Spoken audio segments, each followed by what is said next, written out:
नमस्कार साथियों, इस समय आप अपनी स्क्रीन पर राज्य शिक्षा केंद्र द्वारा जारी एक काफ़ी महत्वपूर्ण पत्र देख रहे हैं, जो कि कक्षा 5वीं और 8वीं की पुनः परीक्षा के वार्षिक मूल्यांकन को लेकर जारी किया गया है।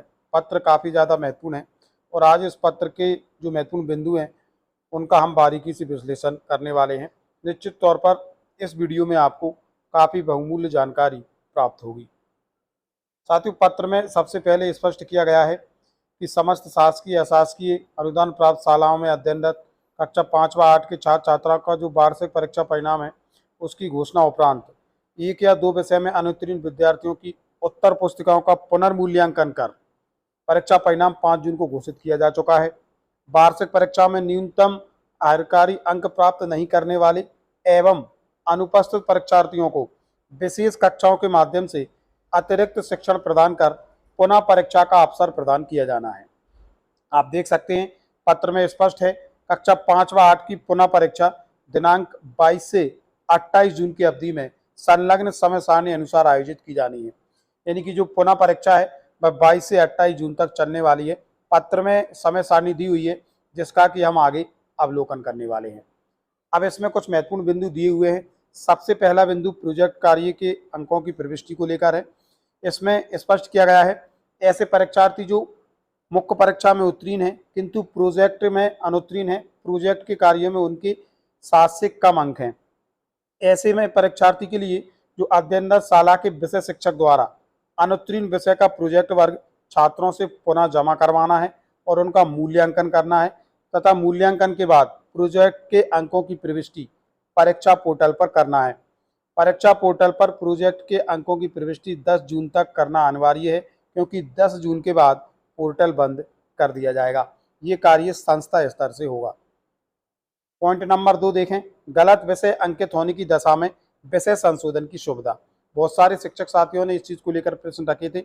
मान लीजिए किसी परीक्षार्थी का विषय किन्हीं कारणों से त्रुटिवश गलत अंकित है, अंक सूची में विषय सुधार की आवश्यकता है, तो इस प्रकार के जो प्रकरण है उनमें जो संबंधित शाला प्रमुख होंगे वह आवश्यक दस्तावेजों के साथ बीआरसीसी कार्यालय में 7 से 8 जून तक अपना आवेदन प्रस्तुत करेंगे। बीआरसीसी आवेदन और दस्तावेजों का परीक्षण करने के उपरांत सही पाए जाने पर विषय सुधार हेतु अपनी अनुशंसा के साथ डीपीसी को वह रिपोर्ट सौंपेंगे और 10 जून तक संबंधित डीपीसी अपने लॉगिन पासवर्ड से विषय में सुधार कर सकेंगे। तो विषय सुधार के लिए जो आवश्यक प्रक्रिया दी हुई है वो काफी महत्वपूर्ण है।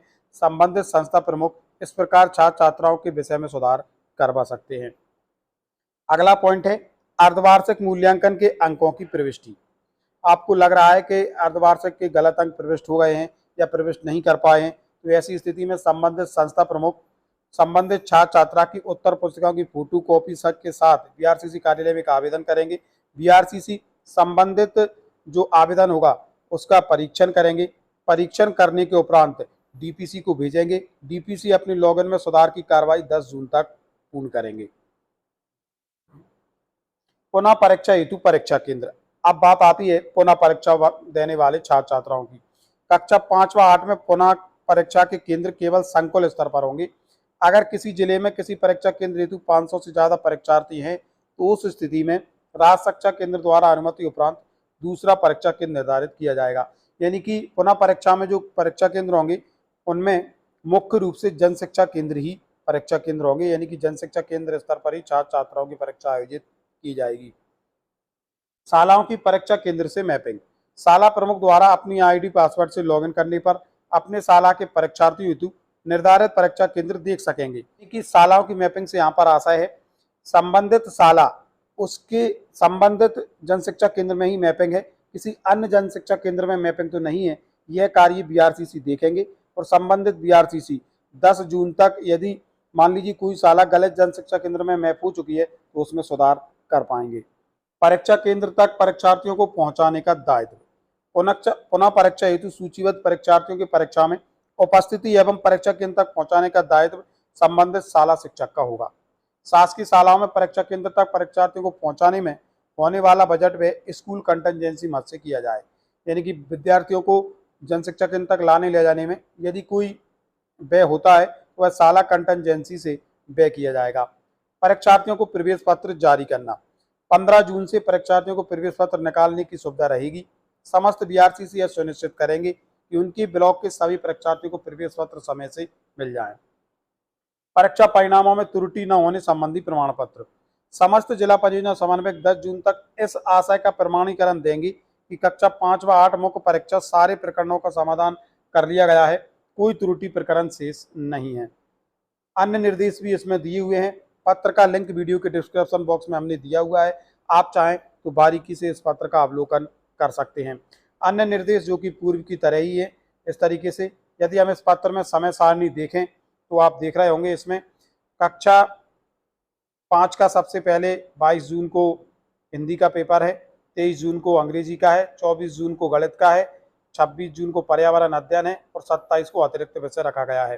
कक्षा 8 में यदि हम देखें तो 22 को हिंदी का पेपर है, 23 को अंग्रेजी का पेपर है, 24 को गणित का पेपर है, 26 को विज्ञान का पेपर है और 27 को उनका संस्कृत का पेपर है और 28 को अंतिम पेपर सामाजिक विज्ञान का रखा गया है। तो इस तरीके से राज्य शिक्षा केंद्र ने कक्षा 5 व 8 की पुनः परीक्षा को लेकर काफ़ी आवश्यक एवं महत्वपूर्ण दिशा निर्देश साथ ही साथ समय सारणी जारी कर दी है। तो साथियों, ये था आज का महत्वपूर्ण अपडेट। मिलेंगे जल्दी नए अपडेट एवं नए टॉपिक के साथ। तब तक के लिए जय हिंद, जय भारत मित्रों।